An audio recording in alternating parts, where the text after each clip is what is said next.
Gəl ayrılaq, ruhumuz yoldaş deyil. Mənim qəlbim səninki tək daş deyil.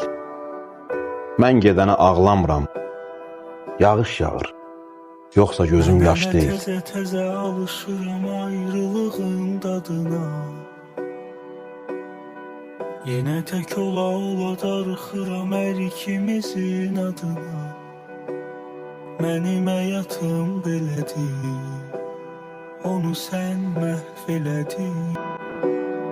Mən axı nə biləydim ki bu eşq çıxacaq sonuma. Yoxu da olsa heç olmasa ara sıra gəl yanıma. Mən arzuladım nələri, yaşadı özgələri.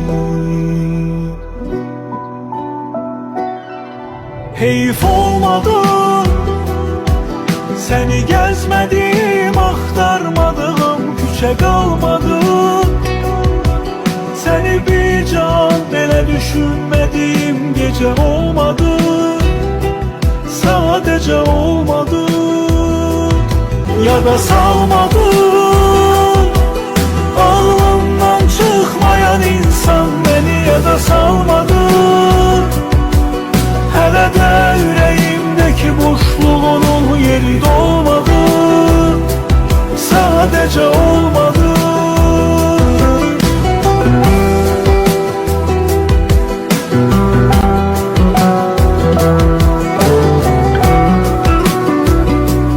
Məni gözləmə yar, yenə tərk ediyar. Olub bütün ümidlərim sənin üçün, amma yanır ürəyimdə yenə arzularım. Yanımda ol bəs eləyir toxunmasın. Əlim sənə, ölüm sənə. Heyf olmadı, səni gəzmədim, axtarmadım, küçə qalmadı.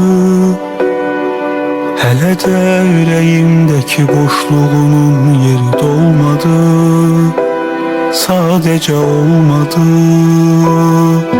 Yada salmadı, ağlımdan çıxmayan insan məni yada salmadı. Səni bir can belə düşünmədiyim gecə olmadı, sadəcə olmadı. Heyf olmadı, səni gəzmədim, axtarmadığım küçə qalmadı. Səni bir can belə düşünmədiyim gecə olmadı, sadəcə olmadı. Yada salmadı,